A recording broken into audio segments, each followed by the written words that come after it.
Well, good morning, ladies and gentlemen. Welcome to Grumman Pilot's YouTube channel. You might remember just recently we did a video on 5752 Lima. Well, I would like to thank Mike LaPlante down in Texas. The picture you just saw going by was the airplane 3 years ago when he refound it, and now you get to see what it looks like now in his hangar. So he's done a good job of bringing it back to life once again, and hopefully he as an owner will take care of it and not let it dilapidate like we've seen in all the other pictures. So stay tuned for some fun as we talk about all the repairs that we did to it the first time around. So back in 2010, this is what 5752 Lima looked like up in Zanesville, Ohio. We went up there and removed it from the hangar. The only thing that they had done wrong in the whole process of bringing the airplane and getting it sold was they had tried to start the engine, which had set for 15 or 16 years, and that completely ruined it as a core, according to our engine shop. So anyway, we loaded it on a trailer, took the wings and all off of it, and brought it down to Loveland, Ohio, and put it in the garage mahal, which was serving as my shop at that time. And we went through the whole airplane. And what we're going to do here is we're going to talk about all the defects that we found as we went along. Like right here, just looking in the interior. Notice how the interior on the side wall is crooked? That's going to have to be addressed. It's missing a screw in the back. Then as we start looking underneath the airplane, we're looking at the nose strut boot against the firewall to keep the heat out. It's in pretty bad shape, as well as a lot of bare aluminum that's going to need to be addressed. And then on the panel, we're missing placards. We have a couple of cracks. We have a couple of things that could be redone, like the left panel side.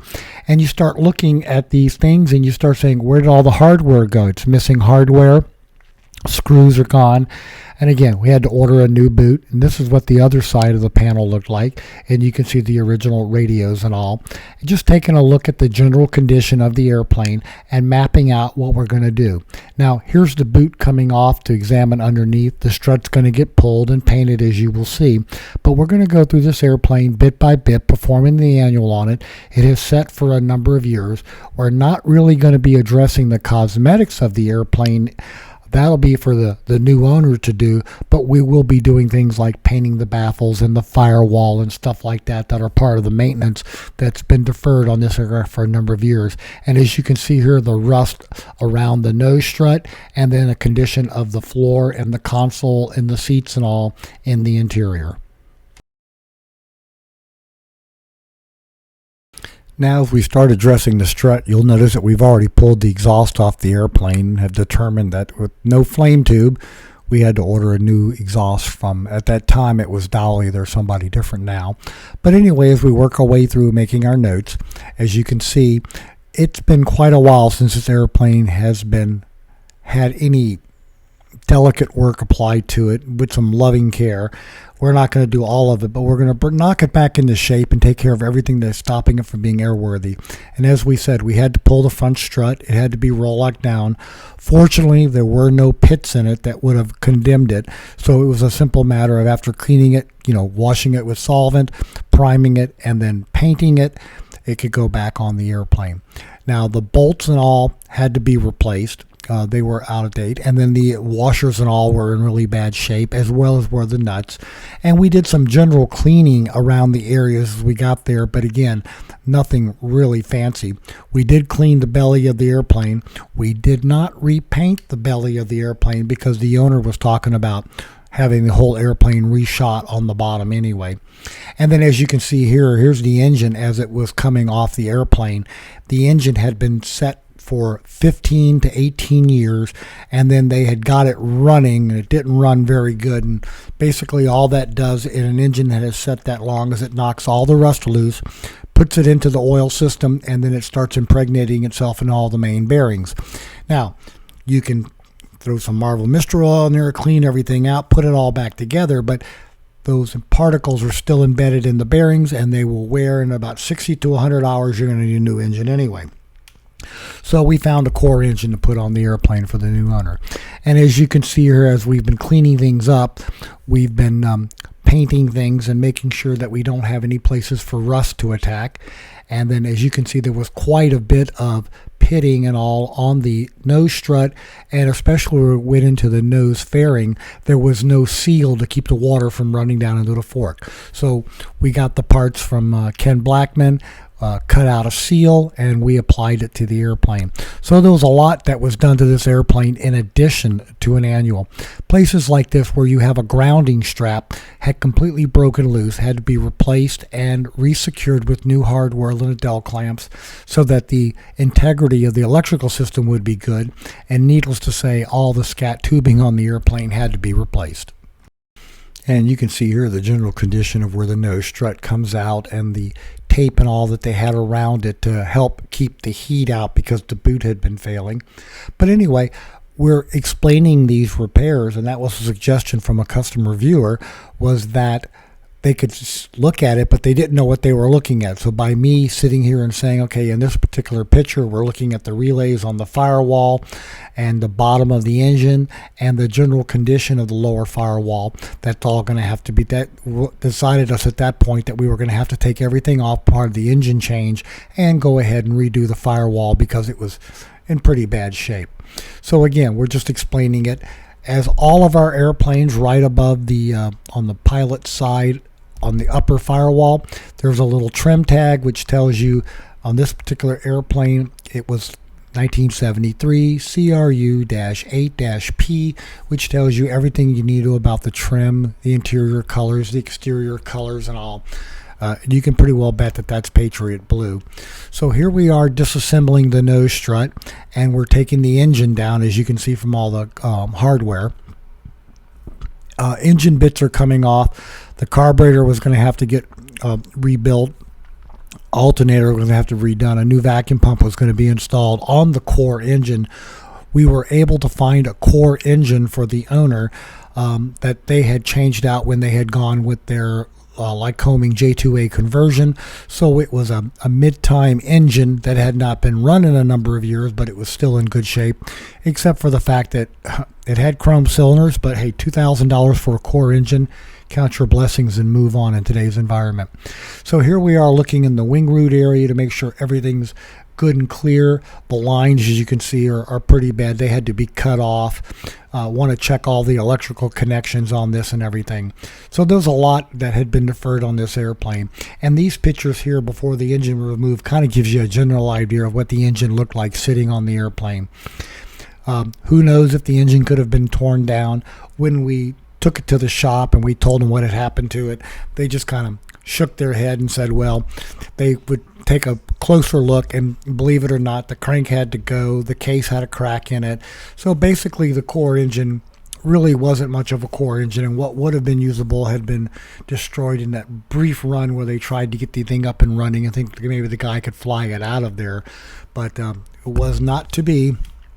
And as you can see, the baffle seals for cooling are in bad shape. The grommets through the firewall are in bad shape. A lot of leaks for air. A lot of rust like on the engine hang hook. A lot of places where cowling's going to have to be addressed with bent latches and going to have to be cleaned really well and then put back together. We're not going to repaint the inside of the cowling. We'll leave that for the new owner. And then we're not going to do anything with the interior or the upholstery other than secure it and clean it.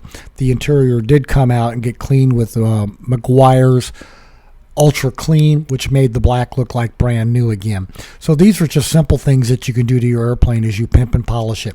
Here's looking down the tail cone and the layers of dust that are all back there, and we did take a solvent rag and quite a few paper towels to get all that clear. As you'll notice, this airplane did not have an ELT in the back. The ELT that had been in the cabin behind the pilot seat, as in most of the two-seaters, had been removed at some point. But no ELT, so we had to put one back there. So we'll let you look at a few more pictures right here of the interior. As you can see, the paperwork on the airplane's kind of yellowed and in bad shape, but the new owner, they were legible and usable, and he can order new ones at his leisure. And on the carb heat right here, it was in good shape, a little rusted, but none of the hangers were in bad shape, so we didn't have to call John Shardham and get that. But as with a lot of airplanes that we see, the baffles are in bad shape. You've got large area washers of the wrong kind. You've got holes and pop rivets, and again, really bad baffle seal. Now, one thing you don't want to do on aluminum is take a pencil and write your compressions on the aluminum because they interact and cause corrosion. Just a little point there for you. So here it is, all secured in the nose back to forth. We have chains and all holding through the spar, both sides, 2 straps in that holding it forward and backward, so it really can't move. Then everything's secured with sleeping bags and everything. And then when we finally got it back to Loveland, we got it and loaded into the garage in the hall. And as you can see, it was a tight fit, but we had plenty of room to work around it and get to everything that we needed to do, including addressing the wings and the fuel tank cleaning that had to be done because the auto fuel that had been there had evaporated and left a ton of varnish. And that is not a fun job for anybody, let me tell you.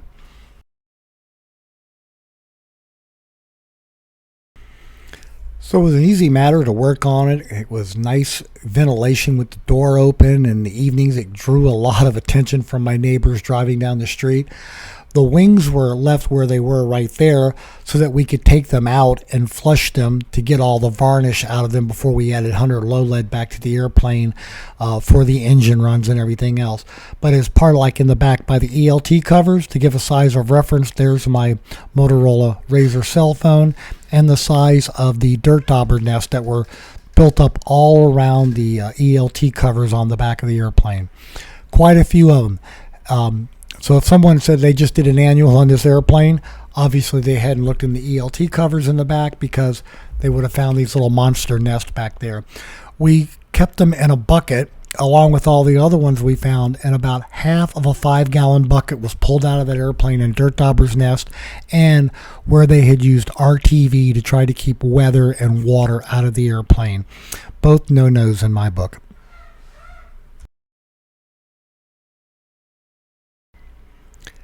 Now, as part of the engine removal, we're going to take all the accessories off the engine. We're going to take the carburetor off and all the brackets. They're going to get cleaned and they're going to get painted. The carburetor is going to get overhauled, new air filter. We just want that engine core to come off and be put on blocks so we can start hanging the new engine on there and then put all the accessories in place as we go, such as the alternator, the vacuum pump, the starter. We want to replace all the cabling and everything. But we take the pictures of the carburetor from a couple of different angles because I need to know the clocking on all the fittings that go into the carburetor. That saves you a lot of time when you go to put it back. You don't send all those fittings to the carburetor overhaul shop because if you do, you're not going to get them back. But it's a good idea to take some pictures, and with cell phones, it's fairly cheap and easy to do. That way you can document where everything was that you were taking it apart.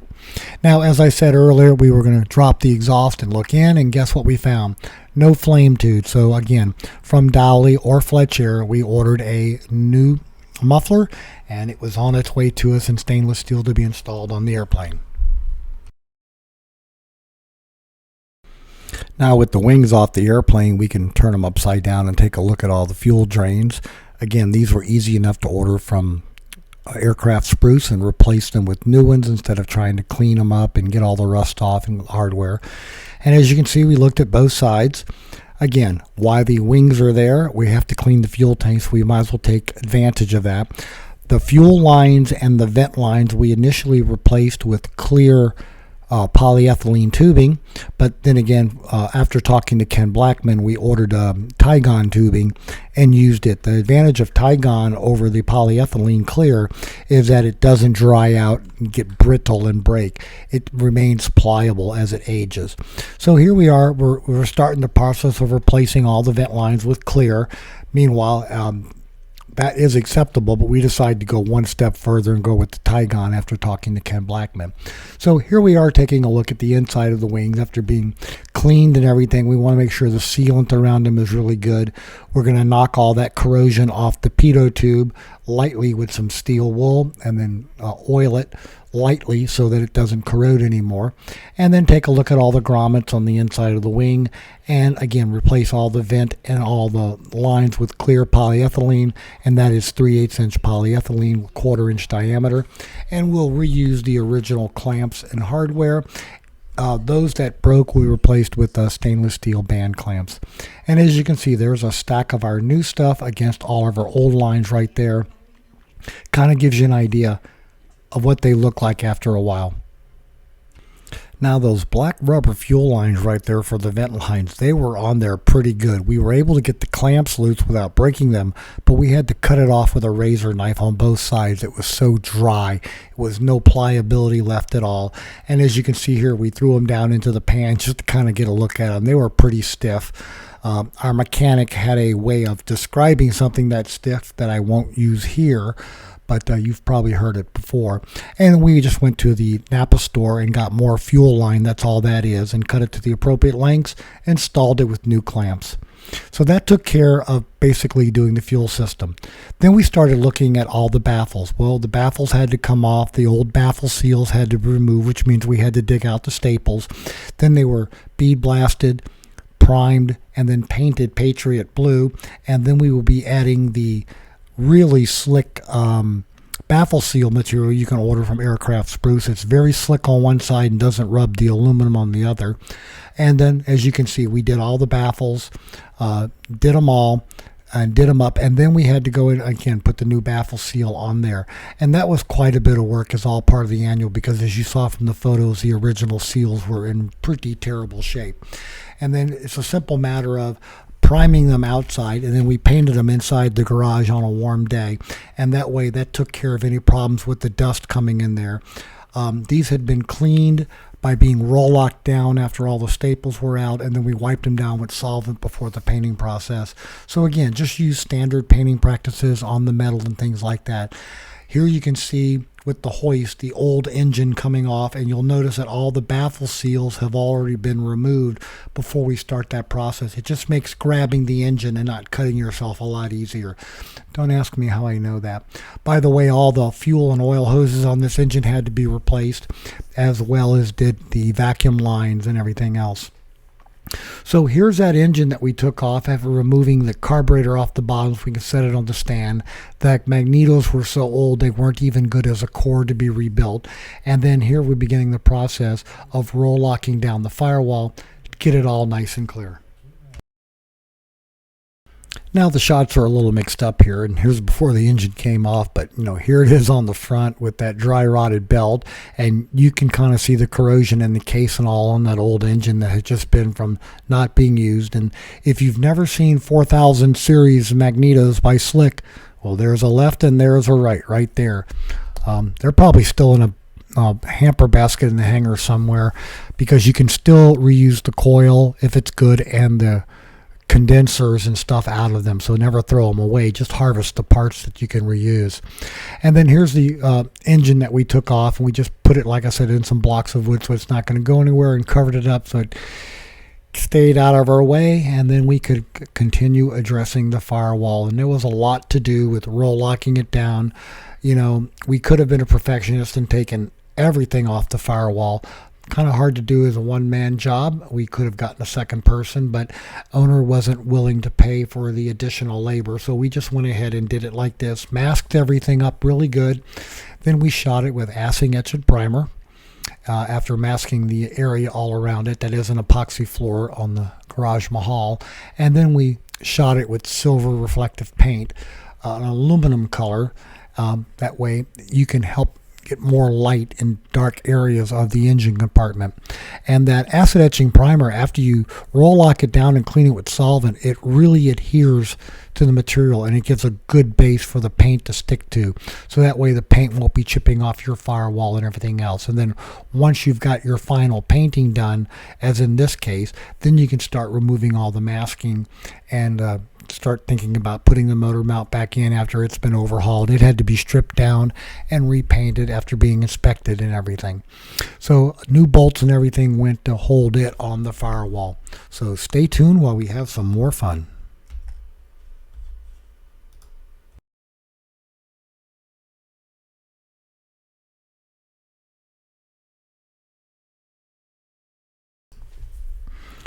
So it doesn't look so bad once you unmask it, and the silver was kind of attractive. You can see the nose strut's already been repainted black, the seals in place, the boots all there. Here's just a shot of the old engine in the 4000 series magnetos, back in the back of the garage, so they're not in our way. And then here we are beginning the process of looking at each baffle seal, where the staples are, how to cut out the new materials, does it need any repairs, and then we go ahead and put everything back on it. And we did that one at a time for all of the baffles and the baffle seal sets. There aren't that many on the two-place airplane. And again, as we mentioned, the motor mount was bead blasted down. It was reprimed and painted with a black polyurethane epoxy that's good and hard to chip. And then again, each of the baffles were completely stripped down. They were bead blasted, which removed a lot of the imperfections. Then they were cleaned, primed, painted in Patriot Blue, and then we added that super special baffle seal material that you can buy in a roll that some people swear by. And it's got a soft side and it's got a really slick side, and the really slick side is where it's supposed to rub against your cowling or some other aluminum so it doesn't chafe it.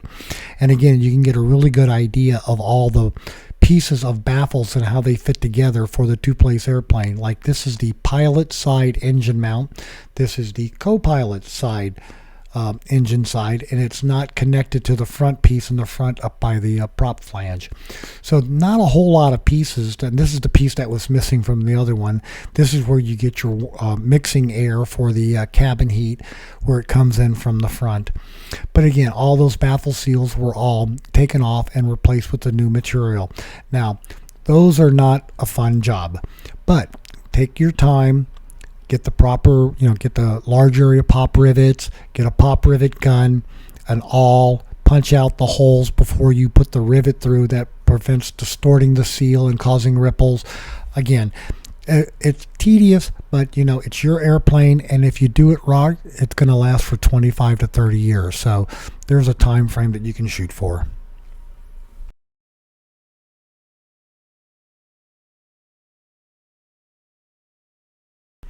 Now, there was nothing special about painting the baffles blue. It could have been any color you wanted, white or gray. We just had plenty of the blue left over from all the blue we had to touch up on the outside of the airplane. And here's kind of a last shot at the baffle seals when they were old and off the airplane. And as I said, we did all the work to them, and then we're going to go ahead and take those newly done baffles and we're going to put them on the engine of the airplane after we hang the new engine on. So stay tuned for that. And then, like a snap of my fingers, here we go. So there's the engine sitting before it's hung on the airplane, and we're going to do a test fit of all the baffles and everything, and then they'll come off. We'll hang the engine on the airplane, and then the baffles will go back on for their final fit. At that point, we'll be worrying about wiring for all the new spark plug harnesses. They had to go. They were both bad. New magnetos had to be put on the airplane. All 8 spark plugs were rejected. So we saved what we could, and then here you can see the engine hung back on the airplane, the new baffle seals in place, the harnesses, the new scat tubing. She's starting to come back together, and in just a few days after this, we're going to drag her out into the yard, tie her to a tree, chuck the wheels, and we're going to run the engine to make sure that that core engine that we had got did run, does meet static RPM, oil pressure's good, everything's going to be in the green arc before we save it. And here's kind of where we set it up. Neighbors had a lot of fun with an airplane running in the yard. It put a good breeze back down the gully.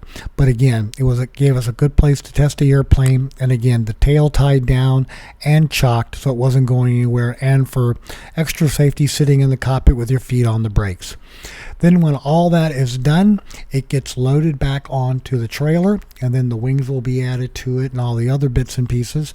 And it was transported up to Middletown, Ohio. I had a T-hanger there, but I wasn't able to use it because the door had jammed, and it took the city 8 months to fix my door, which is why I was using the Garage Mahal. Then after the wings and all were on the airplane and she was all fueled up, we had her flown up to Dayton, Ohio for the convention, which is where the new owner was going to pick her up and take her home. And by the way, looking down that nose bowl right there with the blue on the inside and the Patriot Blue on the outside, looks kind of nice. And then we had new We used that baffle seal material along the baffle clamps, along with new clamps for the baffling from Ken Blackman.